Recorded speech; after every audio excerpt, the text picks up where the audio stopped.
ओम नमः शिवाय, ओम नमः शिवाय। शिव हरि बच्चों, बोलो श्री कृष्ण भगवान की जय हो। राधे राधे बच्चों, राधे राधे। अपने अपने माता पिता की जय हो, अपने अपने गुरुदेव महाराज की जय हो, अपने अपने विष्णु लक्ष्मी की जय, छोटे छे लड्डू गोपाल की जय। 18वां 18वां अध्याय राजा यायाति का चरित्र। श्री सुखदेव जी ने कहा, परीक्षित, आयु का बड़ा पुत्र नहुष था। नहुष के वंश में अनेक प्रसिद्ध राजा हुए। नहुष के 6 पुत्र थे, यति, याति, सहाय, संयाति, आयान्ति, वियाति और कृति। नहुष अपने बड़े पुत्र अति का राज देना चाहते थे, परंतु उसने स्वीकार नहीं किया। वह धार्मिक विचार का था। राजा पाने का परिणाम वह जानता था। राज किया वह एक ऐसी पहेली है जिसमें उलझ जाने वाली प्राणी आत्मा स्वरूप को कभी नहीं जान पाता। उसे पता था कि उसके पिता नहुष इंद्र पद पर रहते हुए इंद्र की पत्नी सुसची से बलात् सहवास करना चाहता था, जिस कारण उसे इंद्रासन से गिराना पड़ा था और अजगर का जीवन बिताना पड़ा था। इसीलिए उसने राजभार लेने से मना कर दिया था और साधन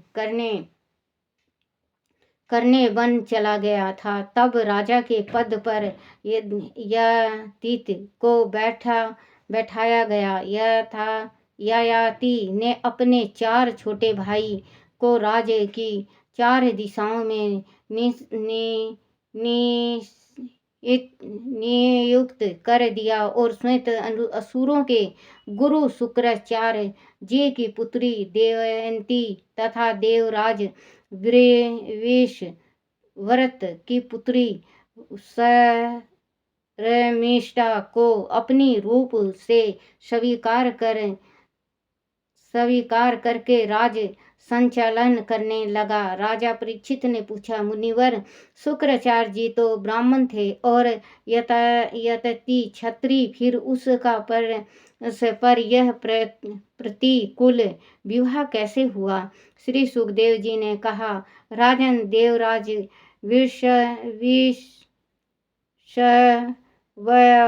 वरा की कन्या शर्मिष्ठा बड़ी माननी थी। एक दिन वह अपनी सहेलियों और अपने गुरु पुत्री देवयानी के साथ एक ऊंचा में शीतल सरोवर में जल क्रीड़ा कर रही थी। उसी समय उधर से भगवान शंकर अपनी धर्म पत्नी पार्वती जी के साथ आ निकले। उन्हें देखकर लज्जित हुए समीठा और देवयानी अपनी सखियों के साथ शीघ्रता से किनारे आई और अपने वस्त्र को पहनने लगी। जल्दी में शर्मिष्ठा ने देवयानी के वस्त्र पहन लिए। इससे देवयानी को क्रोध में भरकर शर्मिष्ठा को फटकार कर, हाय हाय, देखो तो इसने कितना अनुचित कार्य कर डाला है। जैसे सवा ने यज्ञ का शिव उठा ले जाए, वैसे ही इसने मेरे वस्त्र पहन लिए हैं। जिसे ब्राह्मणों ने अपने तमोबल से इस संसार की सृष्टि की है, जो परमात्मा के मुख्य रूप हैं, जिन्हें भगवान भी पूजते हैं, जिन्होंने मनुष्य के कल्याण के लिए वैदिक धर्म का आचार किया धर्म का प्रचार किया है। बड़े बड़े लोकपाल इंद्र और ब्रह्मा जी जिनकी पूजा करते हैं, उन ब्राह्मणों में हम सबसे श्रेष्ठ भृगुवंशी हैं। फिर भी इस नीच ने जो हमारे चरणों में पड़े रहते हैं मेरे वस्त्र पहन लिए, इसे लज्जा भी नहीं आई। देवरानी ने शर्मिष्ठा को इस प्रकार भला बुरा कहा तो उसे भी क्रोध आ गया। वह बोली, अरे भिखारिन, तू क्या बक बक कर रही है? तू जैसे ब्राह्मणों की औकात औकात ही क्या है? जैसे कौवे और कुत्ते रोटी के टुकड़ों के वास्ते हमारे दरवाजे पर खड़े रहते हैं, वैसे ही तुम भी अपने जीव यापन के लिए हमारे घर की ओर ताकती रहती हो। शर्मिष्ठा सर सर शर्मिष्ठा ने इस प्रकार क्रोध भरी बातें कहकर उसे धक्का देकर पास के एक कुएं में धकेल दिया और अपनी सखियों के साथ वह वापस लौट गई। शर्मिष्ठा के चले जाने के बाद संयोग वंश उधर से महाराज ययाति शिकार खेलते हुए आ निकले। उन्होंने दूर से ही देव रानी को कुएं में धकेले जाते देख लिया था। वह तत्काल पास आए और वस्त्रहीन देव रानी को अपने दुपट्टा देकर उसे हाथ पकड़कर कुएं से बाहर निकाला। देवयानी ने राजा ययाति को प्रेम भरी दृष्टि से देखकर अपना परिचय दिया और कहा, वीर शिरोमणि राजन, आज आपने देव वश मेरा हाथ पकड़ा है, अब इसे कोई दूसरा ग्रहण नहीं कर पाएगा। हे वीर श्रेष्ठ, पहले मैंने बृहस्पति के पुत्र कच्छ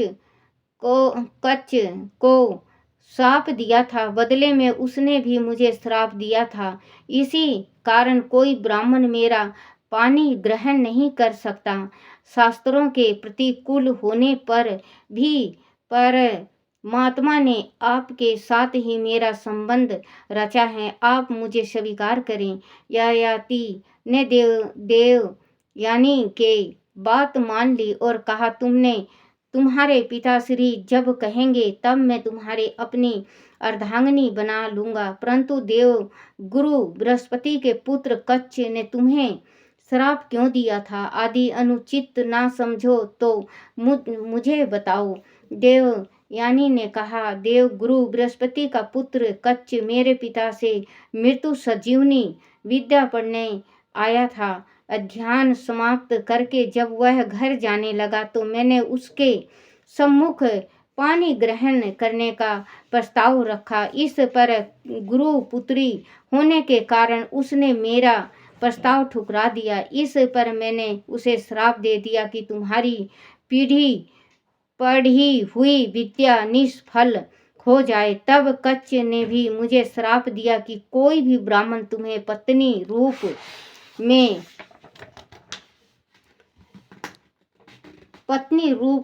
में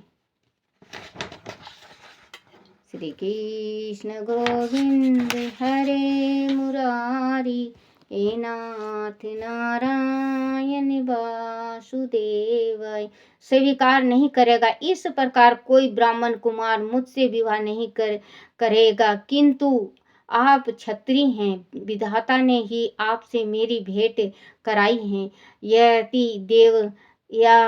यति देवयानी को आश्वासन करके चला गया। देवयानी रोते रोते अपने पिता के पास पहुंची और उसने शर्मिष्ठा के व्यवहार और राजा ययाति से भेंट का सारा समाचार उन्हें सुनाया। उसकी बात सुनकर शुक्राचार्य जी का मन उचट गया। उन्होंने सोचा कि असुरों की पुरोहिताई करने से अच्छा तो खेत या बाजरा में कबूतर की भांति कुछ बीन कर खा लेना अच्छा है। वह अपनी कन्या के साथ नगर से जाने के लिए निकल पड़े। उधर जब विष विष पर्व को शुक्राचार्य के जाने की बात पता चली तो उसे चिंता हुई कि कहीं गुरुजी शत्रुओं से ना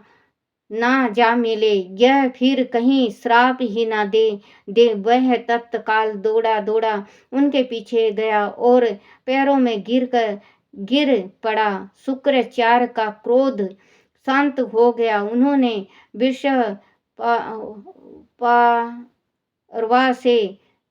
परवा से कहा, राजन, तुम्हारी बेटी ने मेरी पुत्री का अपमान किया है, इसीलिए तुम इसकी इच्छा पूरी कर दो तो मुझे वापस लौट चलने में कोई आपत्ति नहीं है।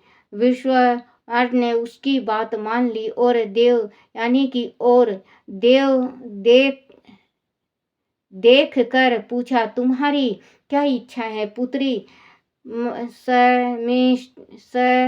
शर्मिष्ठा आपने किए पर तुमसे क्षमा मांगेगी। देवयानी ने कहा, राजन, क्षमा मांगने की कोई बात नहीं है। मैं तो बस इतना चाहती हूँ कि मेरे पिता मेरा पानी ग्रहण संस्कार जिस व्यक्ति के साथ भी करें, शर्मिष्ठा भी मेरी सहेलियों के साथ मेरे साथ चले और मेरी सेवा में रहे। शर्मिष्ठा ने देवयानी की बात स्वीकार कर ली। शुक्राचार्य ने देवयानी का विवाह राजा यति के साथ कर दिया। शर्मिष्ठा भी अपनी सहेलियों के साथ देवयानी के साथ राजा यति के यहाँ चली गई। देवयानी ने राजा से कह दिया कि यह शर्मिष्ठा मेरी दासी है, इसे कभी अपनी सेज पर मत आने देना। देवयानी की बात पर यति मुस्कुरा कर रह गए। परीक्षित, कुछ दिन बाद ही देवयानी गर्भवती हो गई। उसे गर्भवती होते देख एक दिन शर्मिष्ठा ने ऋतुकाल के बाद राजा यति से उद्यान में एकांत स्थान पर भेंट की और अपने प्रणय निवेदन किया। राजा यति को शर्मिष्ठा की प्रार्थना न्याय संगत लगी। उसने उसके साथ भी चुप रूप से संबंध बना लिया। समय के साथ देवयानी को 2 पुत्र हुए और शर्मिष्ठा ने 3 पुत्रों को जन्म दिया। देवयानी के पुत्रों के नाम यदु और दर्वशु थे और शर्मिष्ठा के पुत्र के नाम दुर्वाह, अनु और पुरु थे। जब देवयानी को पता चला कि उसके पति ने शर्मिष्ठा से भी संबंध बनाए हैं तो वह उसे छोड़कर अपने पिता के पास चली गई। यति ने देवयानी को मनाने की बहुत कोशिश की पर वह मना नहीं सके। शुक्राचार्य ने क्रोध में भरकर यति को श्राप दे दिया, तू ये अत्यंत स्त्री लपट मद बुद्धि और झूठा है, जो तेरे शरीर में वह बुढ़ापा आ जाएगा जो मनुष्य को कुरूप कर देता है। यति ने शुक्राचार्य के पैर पकड़ लिए और विनती की, विप्रवर, आपकी पुत्री के साथ रहते हुए अभी मेरी तृप्ति नहीं हुई है। इस श्राप से तो आपकी पुत्री का भी अनिष्ट होगा। शुक्राचार्य ने कहा, ठीक है, जाओ, मेरा श्राप तो तुझे सहना ही होगा, किंतु तेरा जो भी पुत्र स्व इच्छा से अपने यौवन के बदले तेरा बुढ़ापा स्वीकार कर लेगा, तभी तुझे यौवन का सुख प्राप्त होगा। बाद में जब तेरा जी भर जाए तब तू अपने यौवन फिर से अपने उसी पुत्र को दे सकेगा। वह ब्राह्मण का वचन है। यति शुक्राचार्य से विदा लेकर अपनी राजधानी लौट आया। वह प्रवेश करते ही उस पर बुढ़ापे ने आक्रमण कर दिया और वह कुरूप हो गया। उसने अपने बड़े पुत्र यदु से उनका यौवन मांगा, परंतु यदु ने साफ मना कर दिया। इसी प्रकार ययाति के दूसरे पुत्र तवैशु, द्राहु और अनु ने भी अपनी यौन देकर बुढ़ापा स्वीकार करने से मना कर दिया। तब ययाति ने अपने सबसे छोटे पुत्र पुरु को बुलाकर अपनी इच्छा उसे बतलाई, तो वह बोला, पिताजी, आपकी कृपा से ही मुझे परम पद की प्राप्ति हो सकती है। यह शरीर आपका ही तो दिया हुआ है। इस संसार में पिता के उपकारों का बदला नहीं चुकाया जा सकता। उत्तम पुत्र वही है जो पिता के मन की बात जानकर अपनी प्राणों का उत्संग कर दे। कहने पर आदि किया तो ऐसा पुत्र समादय श्रेणी का कहलाता है, और जो आज्ञा को न माने वह अधर्म होता है। उसे पुत्र ही नहीं कहा जा सकता, वह तो पिता का मल मूत्र ही है। आप रस मेरा यौन ग्रहण कर लें।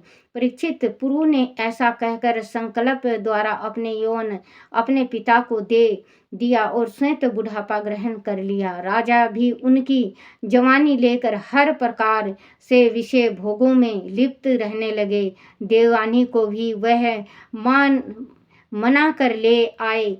परीक्षित, ययाति 7 द्वीपों के एक छत्र सम्राट थे। पिता के समान ही वह प्रजा का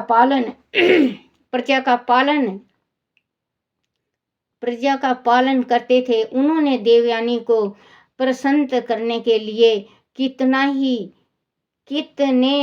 ही बड़े बड़े यज्ञ किए और समिष्टा से किनारा किए रहे, किंतु पुरु के प्रति उनका स्नेह बारंबार बना रहा। इस प्रकार 1000 वर्ष तक उन्होंने अपने प्रिय विषयों का उपभोग किया, परंतु इतने से ही ययाति की भोगों से तृप्त नहीं हो सकी। बोलो शिव पार्वती की जय। बोलो श्री कृष्ण भगवान की जय हो।